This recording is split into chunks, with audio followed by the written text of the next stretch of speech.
You're still there.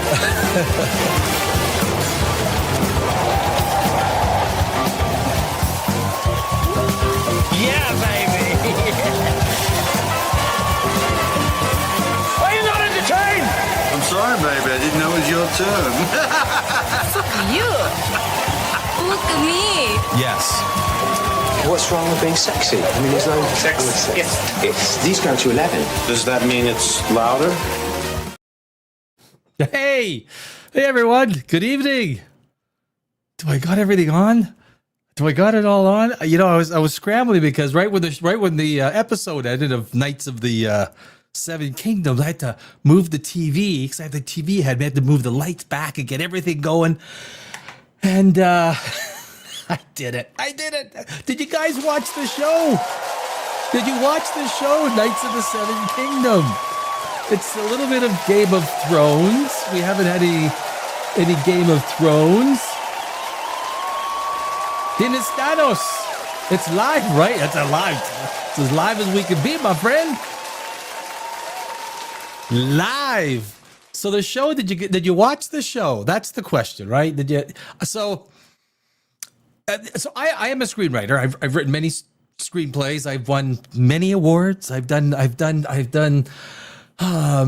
So I always look at things from the perspective of, you know, a little technical. Maybe I'm more technical than most people. It's nice because look, I like sci-fi. I'm also broadcasting on my sci-fi channel, my science channel, Dimension Zero. I am on my movie channel, POPRAGEOUS. So I thought, well, you know what? I'm gonna do my both channels, Dimension Zero and POPRAGEOUS. Because I know that there, you know, fantasy and science fiction is on Dimension Zero too. But I did watch. So from a screenwriting perspective, look, from a watcher perspective, I know it's getting some pretty good reviews. But what I would say is it has a nice tone. It's kind of nice. I like the actor that plays Sir Duncan the Tall at the very end. You know, you got the tall thing from Sir Lionel Baratheon, right? You're tall, be tall. It was kind of like with the dragon thing. You're a dragon, be a dragon with Daenerys and what's her name. But the one thing I will say, where's the beef? Okay, look, when you write a story, you need to have some. What I don't know what the story is. It's just a guy walking around right now. He's likable. The little kid is likable at the very end. Likable. Is there no antagonist? I kind of thought we'd have a little bit more of a reason for this character to be. But I like the tone. I like the acting. I like the dialogue. I made a few notes. I made a few notes. The first scene was a good way to start. You know what? For the character, it was a way to start something new. End of one life, the beginning of the next life, right? With the death of his I guess he was a squire for the guy, the knight, the old knight guy. It was good, clean. One thing I don't know if you noticed, the first scene, it's a side shot of him. He's not very wet at all. Then they do a front shot, and he is soaked. Now that's something called in the movie business continuity. Right, it's called. If you don't have continuity, it didn't release. I guess it didn't release in Portugal. Do I know why? I don't know why. Do they not like the? Does George R.R. Martin not like the Portuguese?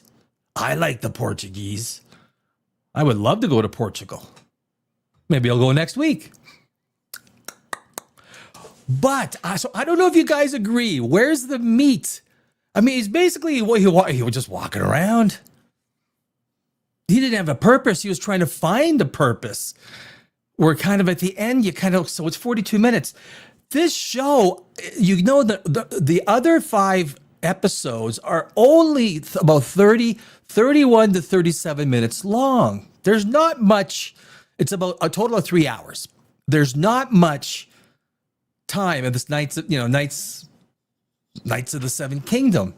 As a matter of fact, what was it? There's a 31, 32, 37, 33, and a 35-minute episodes after this. Call it 30 minutes, right? There's not much storytelling time. It is a movie, but if you're going to set it, they haven't set it up as a movie. No, I mean, this was 42 minutes. This was the longest episode, 42 minutes. I like the character. The lighting was a little Witcher sometimes, right? They didn't have the Game of Thrones lighting. When they're in the tent, everything is just too well lit. You want to have some, you want to see the effect of the candles. You want to see some dark shadows on faces. That creates tone. It was it was fleshed out. And I don't like that kind of lighting in a fantasy kind of a setting. I could overlook that. Yeah, you can, right? Because this is a little refreshing after Starfleet Academy. Holy, did I go off on Starfleet Academy yesterday? Hey, I had fun. I really did have fun. Hey, David said, well, thank you. Thank you for subscribing. I appreciate that. I hope to see you. Come by anytime. I'm just firing up POPRAGEOUS again, and I have my other channel, Dimension Zero, which is science. I'm a hobbyist astrophysicist at home. That's what I and a screenwriter and bunch, So Logan. Hello, Logan. Pleasure to meet you. My name is Danny Alex. Danny Alex. So I spent 20 years in Los Angeles. I was a screenwriter, had a business. I just left Los Angeles, got my ass out of that city. And so I guess my credentials for the idea of critiquing movies, you can Google my name, Danny Alex, screenwriter. I've won hundreds of awards in film festivals around the world. I've never sold one of my screenplays, and I don't think I will. Although someone contacted me today about one of my screenplays. I don't know. I don't know. But anyway, so when I take a look at Night, I think I was expecting a little bit more story, right? I like the opening scene. It was a little dark. It was a little, it was more show than tell, which I like. It's like the beginning of John Wick. One of the best intros that clearly shows you show, don't tell. Show, don't tell. Sinister. What we do here is go back. What we do here is go back. What do we do with Sinister? Hey, I did a video on. I did a video on Project Ava. You know that. You weren't on that day. But look, I know House of the Dragon. George R.R. Martin had a big falling out with the showrunner from House of the Dragon. I think George R.R. Martin is a hard person to get along with. Look, when it's your story, you own your story. I get it, right? If I write the stuff that I've written, the characters, they're very personal, like they are, because you live, breathe, sleep with them, in a sense, right? And do I like the Buffalo Sabres? I'm not. I like hockey, but I like the Buffalo Bills better. But I do. But it was the from a story perspective, right? So I think if you're watching, you like Game of Thrones, you like fantasy, you like the genre.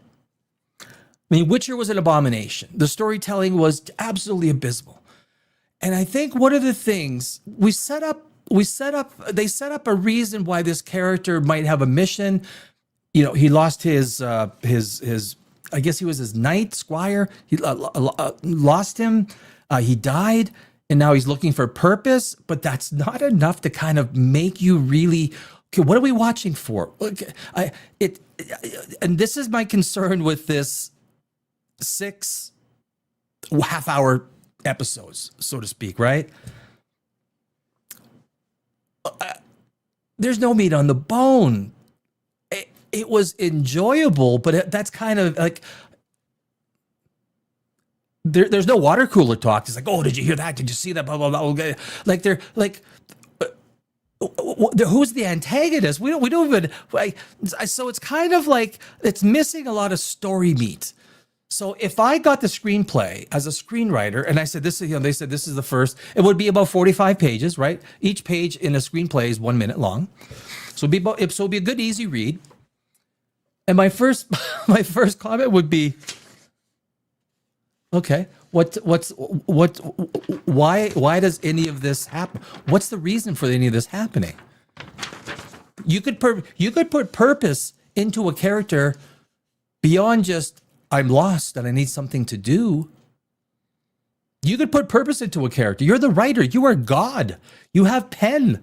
You have keyboard. Have keyboard will write. And you can put these things in. And they didn't. That's the concern. That's the concern that I have. It was meatless, but entertaining. Now, if it wasn't Game of Thrones, right? Because I know it's. I don't know everything about it. I know there's 3 mini books about Duncan the Tall, right? 3 mini books. I'm not a huge Game of Thrones lore guy. Look, there's people that know this stuff in and out. I'm not one of those guys. I just watch the story, right? I think like most of us do. And I mean, I like the interaction with Sir Lionel, the Baratheon. It felt a little quick and shallow. Like everything moved pretty quick through the characters. Everything kind of felt a little. There was a lot of characters introduced at like the very, very end. What was the one guy? I mean, it looked like, I mean, he had a baby face, and I don't know if that cat.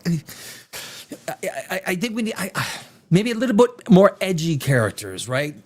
But I did like the guy. I did like the actor. What's his name? I got it up on Peter Claffey. You know, he played the character well, Sir Duncan the Tall. He played him. He was very likable, right? Very likable. He was unassuming. He's not. He's more of an introvert, right? He's not some guy. And if that's going to be a sort of character arc, he's coming out. He's going to, go from a guy who has no self-confidence to a guy who is confident. And this story happens right in the middle between House of the Dragon and Game of Thrones, like right in the middle. I believe, I don't know if I'm giving something away. Is the bald guy, the bald kid, Egg, the bald kid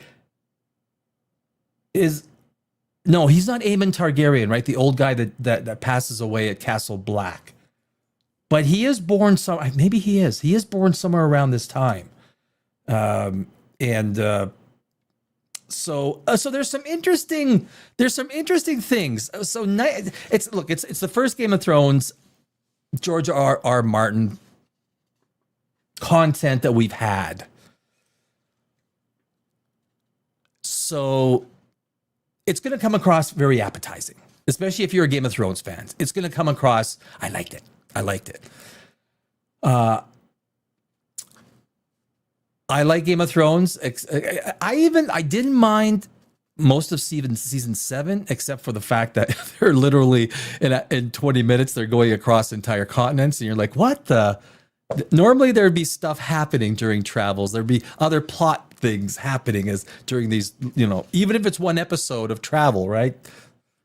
I mean, they could have had 2 more seasons. There's like, no, we only need 6 episodes to finish this baby off. They ruined their entire careers. They ruined their legacy. D&D, DB Weiss and what's his name? And I couldn't find the writers on this. There's no writers on IMDb. It is created by George R. Martin. So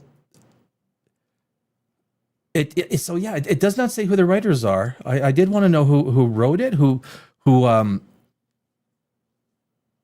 turned it into a screenplay.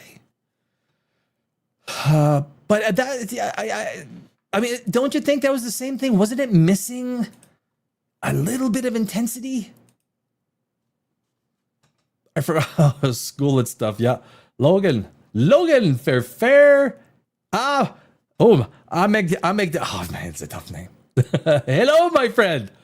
Amen. Amen. Amen a dogma. Amen a dogma. Grimsbar. Amnesia. Who's singing that song? There's a song called Amnesia. Who's it? Oh, 5 Seconds of Summer, right? I'm gonna wake up with amnesia. I gotta remind myself not to sing it live. Like I used to be a singer. I used to be a musician. But I shouldn't sing on these live things. Sinister, I find it so funny how the showrunners of GOT rushed through season 8 because they got contracted for Star Wars, right? I know that they lost the gig. But S8 flopped so hard they lost the contract and they are still ridiculed today. They could have been gods, right? They could have been writing gods. Now, people always ask, there's all of this talk about why is George R.R. Martin not finishing the books? And look, I'm pretty sure I know exactly why. Especially when you understand intellectual property around these things. When HBO bought the series, right? So they didn't buy just what was written. They bought the series, right? Meaning they have the option to adapt that entire, and that includes the book that wasn't written. And I'm sure it probably had said in there, if you do not finish the last book, we will write the ending and that ending will be what it will be. Because there is no way HBO is going to buy the rights and not own the ending. Otherwise, it looks even stupider. So so people are asking, how come he's not finishing it? You know what? There's probably a non-disclosure, don't talk about it in the public clause. HBO says nothing about it because they own the ending. You don't buy the rights you don't buy partial rights to a book series and then allow someone else to finish off the very series that you purchased from the guy. George R.R. Martin is not finishing it because he has no rights to finish it. I'm pretty sure that's what it is. And they don't want to talk about it. There's a non-discussion, non-disclosure, non-everything. Because HBO is mum. That's what it is. HBO owns the ending. And that's probably why HBO is so pissed off at D&D. Because, wow. We would have given you 2 or 3 more seasons. You could have had Star Wars, right, Sinister? You could have had Star Wars. Nope. That's gone. Everything else. What are they writing now? Like, what are they writing? Like they're doing puppet shows or something now? I don't know.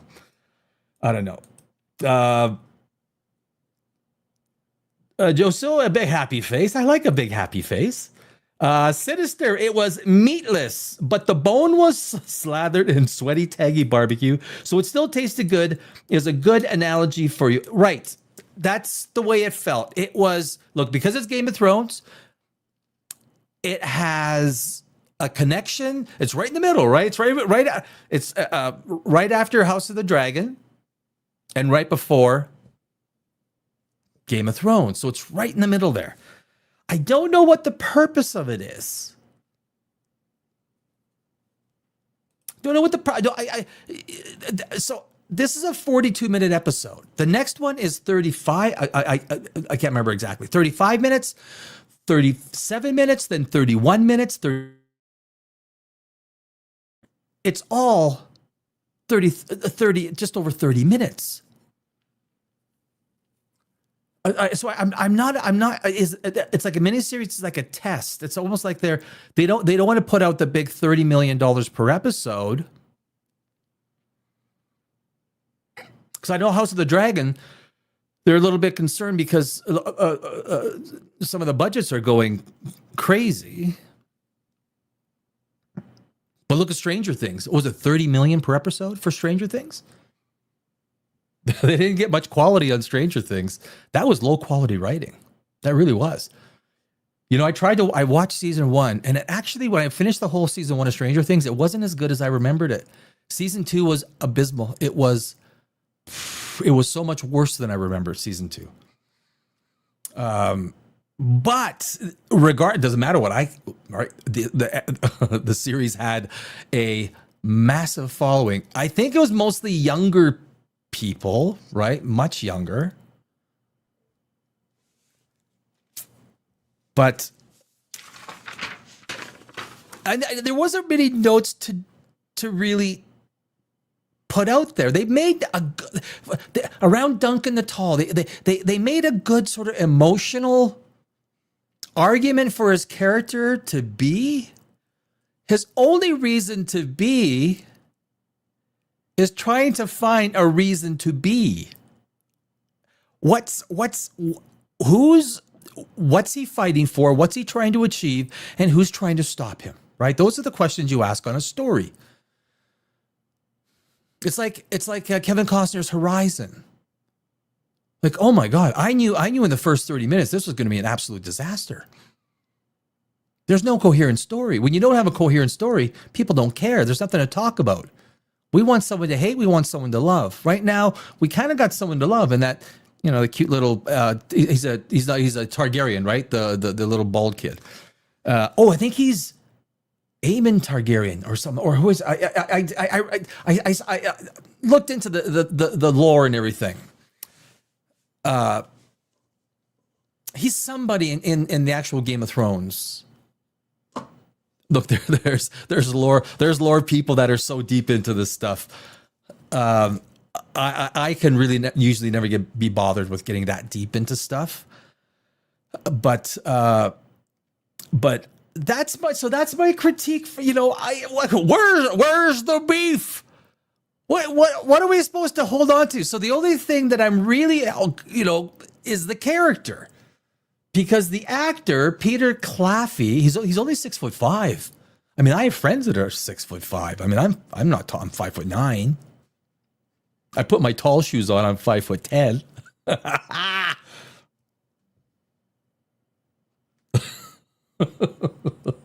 But the other characters so far are kind of forgettable.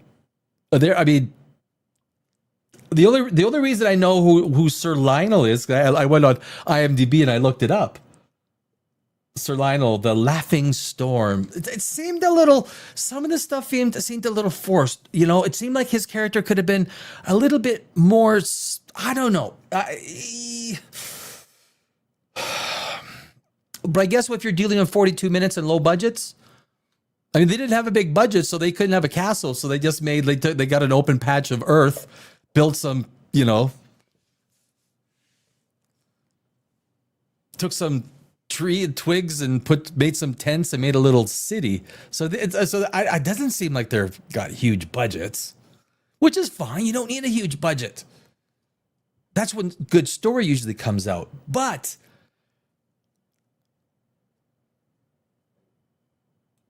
where's the story? What are we supposed? What's the story you're trying to tell? Who was it? The South Park guys, right? If your story is and this, then this happens, and then this happens, and then this happens, it's a good way to explain it.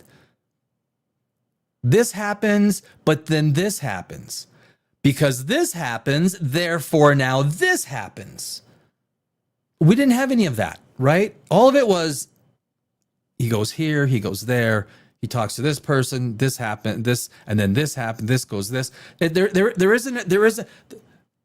His decisions aren't running the plot. He's just kind of walking around, and you need character decisions to make the plot interesting. One of the big mistakes that writers do and directors do, or they make the plot make the decisions for the characters. That is also really bad.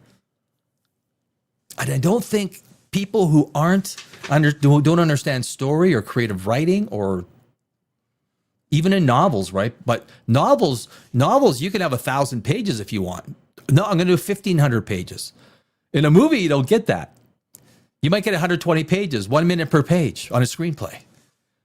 Because the studio ain't gonna, every minute, every extra page is more money, more money, more money. That's a studio exec sees, right? He sees a good screenplay he or she likes, may I be proper? May I be? Can I be a little Starfleet Command or Starfleet Academy here? Oh my God, I went off yesterday and I felt good. It did. I felt good. Oh, that is. I think it's worse than the Acolyte. At least the Acolyte was a little sci-fi. It was bad sci-fi, but Starfleet Academy was just Melrose Place in using the guise of Star Trek to try and sell it. Utter garbage. You're garbage. So, and it's interesting because people are giving. Let me see now that it's aired. Oh, yeah, Starfleet Academy's got a 4.8. If you're wondering, Knights of the Seven Kingdoms 8.8. Was it 8.8 before? 8.8. There's gonna be a lot more reviews coming in. Obviously, that seems a little high for this. It does. If I was gonna score this thing, it's like a 7. If I was gonna really score it as like a grade paper, like someone turns it in, here's my screenplay for my class, I'd be like, he's no good. It's no good. You C-.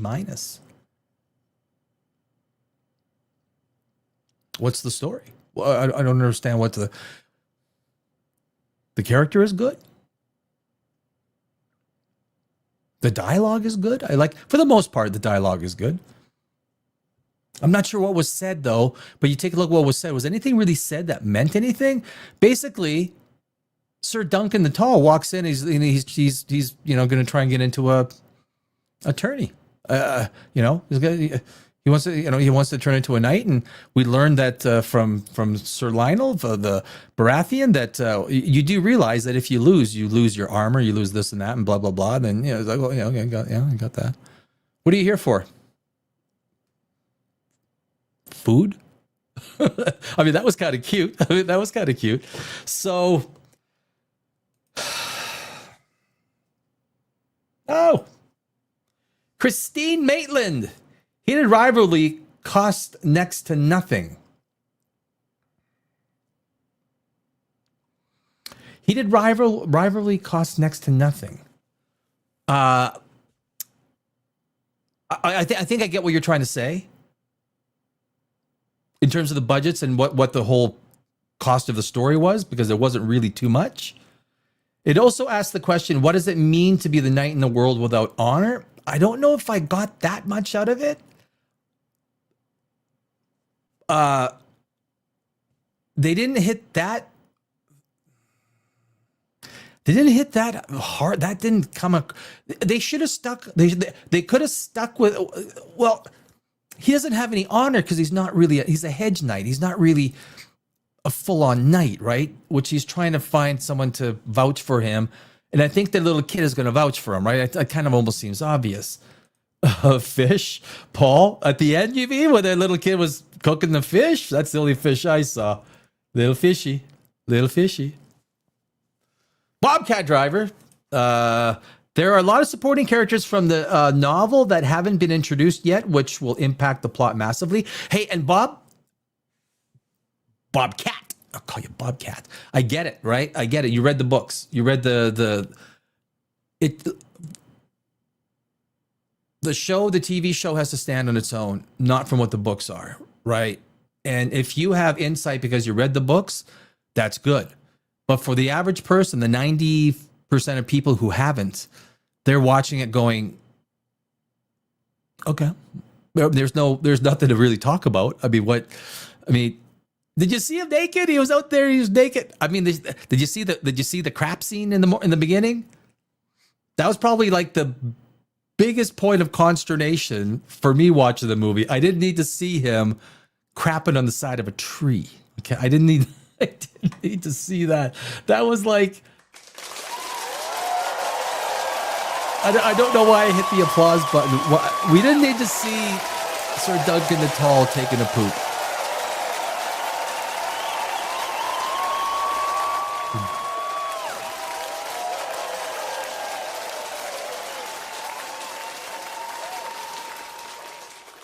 but we did.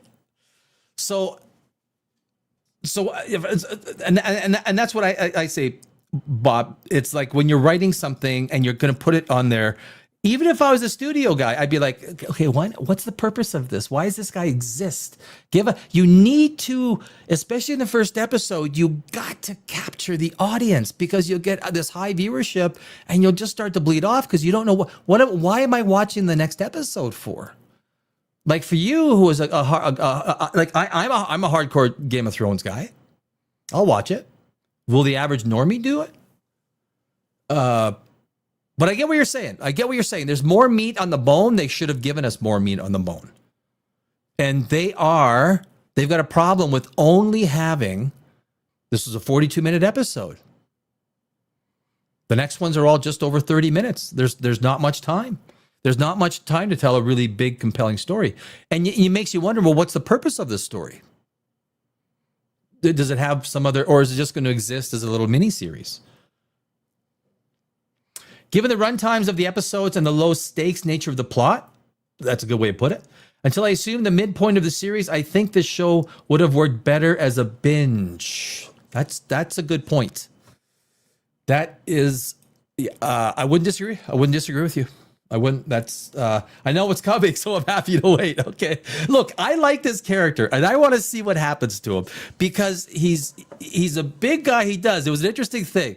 Because he walked over, hunched over. Then Sir Lionel basically said, "Why are you walking? It's like stand." And so this character is going to go through this self-awareness. This is what I'm guessing, right? Self-awareness. This idea he's going to sort of awaken to his own importance, self-importance, and he looks like a character who doesn't understand his own self-importance. He doesn't understand. He's lost. But this was kind of a mishmash of going here, going there, talk to this guy, this and that. I mean, the thing was, it was pretty adorable. This big 6'5" guy, he's like, "Why are you here? You brought me something, right? Why are you here?" He's holding the pastry. "I'm here to eat." I mean, honesty is usually the best way to go. It usually is. So, but there's really, I do have a little bit of wine. I was having some wine watching Sir Duncan, having some vino. Always makes me sleep a little better. MLK Day tomorrow. United States, if you're in the United States, it's Milk Day. I don't know what you do. I don't know what you're supposed to do on Milk Day. I spent 20 years in Los Angeles. I mean, I don't know. I didn't see any. I think there's one march or something. That was like,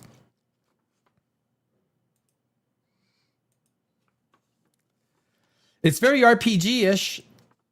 Objective, enter the journey, the turn. Yeah. And that's what you definitely, that comes across, right? He's trying to, I think that kid, the kid is going to say that, yeah, I was there when he became a knight. That's my assumption.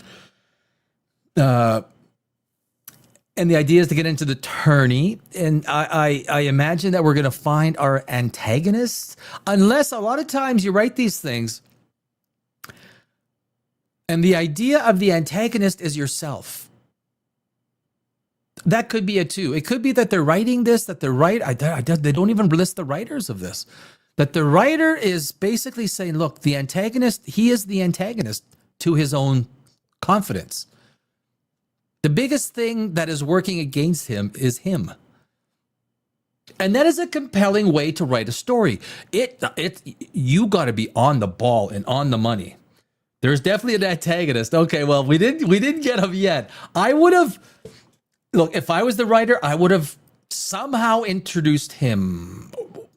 Maybe he did. The red bearded guy, he looked kind of mean. He looks like a mean guy that turns into a friend later. That's what it feels like to me. But yeah, Bobcat, a Bobcat driver definitely knows what's going on. He's definitely telling us that there is, and that there has to be an antagonist. Otherwise, it's just like, I'm sorry, why are we doing this series? There was a lot of characters that were introduced. I mean, even he went into the tent with the dragon, that girl. Look, a girl on stage telling that story with the dragon in the night. You don't get that much face time unless you're a character that's going to pop up again, right? There's no way. You don't get face time like that. Anytime you get face time like that, okay, it's a character. Jot that character down. Something is going on. Something is going on. Sometimes the very simplest, dumbest things, if something breaks early on and they make a big deal. Look, this thing broke. Look, that's going to be a plot device for something that's going to happen later on. One of the best, what was that movie? The Evil Dead with that came out like 2-3 years ago. The first 30 minutes was filled with like little props that they used when what's her name got taken over by, and she was fantastic. Yeah, I don't remember that. One of those Evil Dead movies, right? The girl that was on Vikings, the tall girl, I forgot. But a lot of like, you write these things into the early part of your story. Because you need you can't just introduce the gun in the third act, right? If there's going to be a gun in the drawer and someone pulls out the drawer and takes the gun out to save themselves in the third act, it gets introduced in the first act. People forget about it. And it's like, oh God, she's dead. She's dead. There's no way. She's got no way out. And she opens the drawer, but you have to introduce the gun in the first act. Otherwise, okay, oh my God, this is stupid, right? Well, that was convenient having a gun there. But if you introduce it in the first act, even you just show it, it's like, it's like, oh, right, the gun. So I'm looking for these little things that a screenwriter would put in early that are kind of like harbingers for. I didn't really find too much. So, I definitely think they either should have done this as a 3-hour, 30-minute movie. I agree. Or released it as a binge, especially since House of the Dragon Season 3 is also coming out later this year. Or 2 1-hour or 2 1.5-hour movies, part A, part B. I mean, a 3-hour and 30-minute, 217 minutes, I think, or 212 minutes total is a lot, right? It's a lot of, it's a long freaking movie. Or have 4 shows and make them all 1 hour. They obviously didn't give much budget. They're testing something, or I don't know. They spent a lot of money on other stuff. A lot of money. Like House of the Dragon. It's not going to be as expensive as Stranger Things, House of the Dragon. It's going to be expensive, but it won't be expensive as Stranger Things was. The Acolyte was really expensive.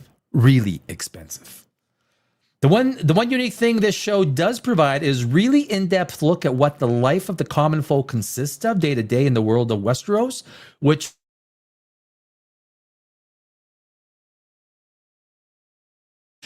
right. They did in some episodes they did touch, especially like in season 7. They did show kind of like, the countryside, when the mountain goes back with, the father and daughter who he stole the money from, the hard living. But the sets were excellent. The lighting was excellent. Like when they were in Castle Black, dark corners, right? Dark corners that used natural lighting. And it was almost built from a black and white base, and they added color from a black and white base, and they kept it very muted, and it looked real. This was in the opening scene in the tavern. They did pretty good. Like you see the flashing, the candle reflecting, but then later on you saw it all. It was Witcher lighting. It was just like they had the big spotlights on everybody, and that that's kind of soap opera lighting. I didn't like that. Now that's technical.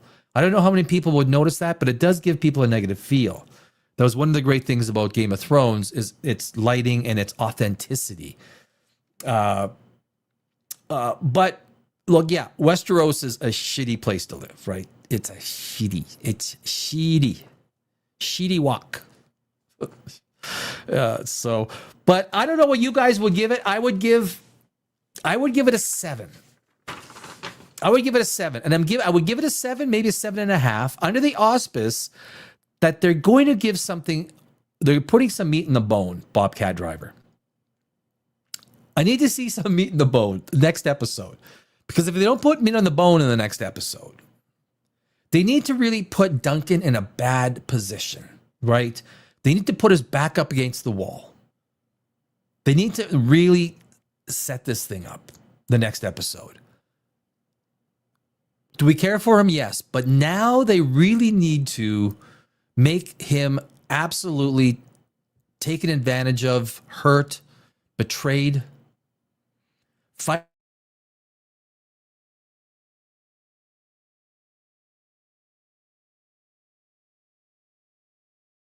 Survive from, right? And like, it's just like, he's fucked. What's he going to do now? Right? Because we care for him. He's a likable character. He's a very likable character. Sir Duncan the Tall. I think the lighting is intentional in this scenario. They are in the Reach, which is on the warmer side of the Seven Kingdoms. And also, Dunk is still a bit naive about the world. So no, the lighting is inside the tents. In the evening when they have the candles. So instead of, in the tavern scene, they did have, you could see a bit of the candles and shadows hitting the face. In the other scenes, it was just like, it was soap opera lighting. And I really hate that. The Witcher is the worst for that. I mean, they're using candles and fire for lighting, but it's like they got these big freaking spotlights. It's like, okay, looks fake, feels fake. Okay. Game of Thrones, when they did their interior lighting shots, they did it really well. Really well. So, but anyway, guys, I think that's it. I don't know if there's anything much left to tell. You know, it's a short show. We'll do it again next Sunday, every 30 minutes. Every Saturday night, we do POPRAGEOUS Live. It's Saturday night, a couple of hours of recapping the week's stuff. Fish. Mr. Pontius. Fish.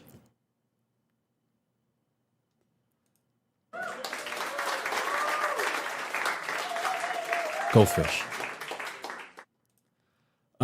So I don't know. We'll see. I mean, there's not too many comments on the IMDb. It's at I think it's still at an 8.8. Let me refresh this. 8.8. Yeah, they haven't. And there's been only there's been nothing new on IMDb. So 176 an hour ago was 176 reviews. So but anyway, I think, you know what? I'm hopeful. Hey, what can I say? I mean, you can say whatever you want, I guess. But I am hopeful. I am hopeful that there's going to be more meat on the bone. That's what we need. So it was a little disappointing, I guess. I wanted a little bit, but I was disappointed with not enough meat on the bone. But I did like the actor, and I liked the character. I like the way they wrote the character. I like his disposition. I like his place in the world, which isn't a particularly strong one. He's a very strong, big human being, but he doesn't come across as being strong. As a matter of fact, he comes across as being quite weak. He hasn't discovered himself. So these things are compelling characters. That character is a good character, right? And that's where now they got to set him up with, you know, some real story, some meat on the bone story. So anyway, we'll have to see next Sunday. We'll do the same thing. It can't be a long review. Like, you're only 42 minutes. I'm like, okay, well, I mean, what's there? You know, I mean, what's there to talk about? I mean, there wasn't too much to talk about. You know, it's like Bobcat says. You know, he's read the books. He says, look, there's more coming. There's more coming in this series, and there has to be. HBO is so good with story, right? And this is why I always give HBO the benefit of the doubt. They don't mess with story. They know story. They look, if the story ain't gonna work, they throw it away. They have good script writers or readers, good script readers. They read the script. That's why they have so many great hit shows, HBO. So there's got to be some meat coming up, and I do look forward to House of the Dragon, though. I do. That's going to be a good one. So we'll leave it at that tonight, guys. Thank you very much for hanging out with me. So this is POPRAGEOUS is back every Saturday night. POPRAGEOUS live. It's Saturday night. And then we'll do Night of the Seven Kingdom every Sunday night, and then we'll slowly, I got to grow the channel because I've been gone. I moved out of Los Angeles, spent 20 years there. The last year and a half has been hell, so I haven't been on this channel almost at all. Had some vocal cord issues. Couldn't speak. I couldn't make the voice would continually give out and everything like that. So I actually had to use someone else's voices for like 4 or 5 videos, but yeah, better now. So better now. But that is it. That is it. Night of this. So I give it a 7. I give it a 7 on the auspice that we're going to get more. Give us some meat on the bone, HBO. But I do think we are. Bobcat says we are. I think that we are then as well. So 7 out of 10. It was okay. Love the characters. We just need some more meat on the bone. But it was refreshing to see some Game of Thrones. It really was. It really was. So guys, thank you very much. I will see you in 6 days on Saturday night. Ciao.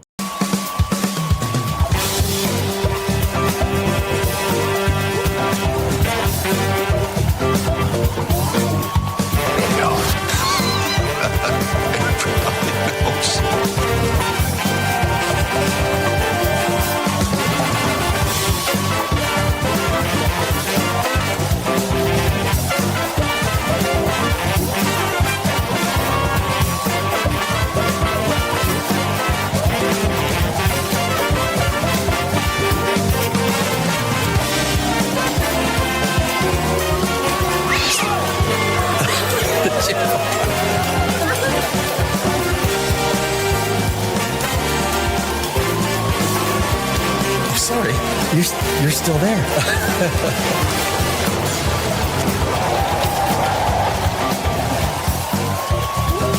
Yeah, baby. Are you not entertained? I'm sorry, baby. I didn't know it was your turn. You. Look at me. Yes. What's wrong with being sexy? I mean, there's no... Sex. If these go to 11... Does that mean it's louder?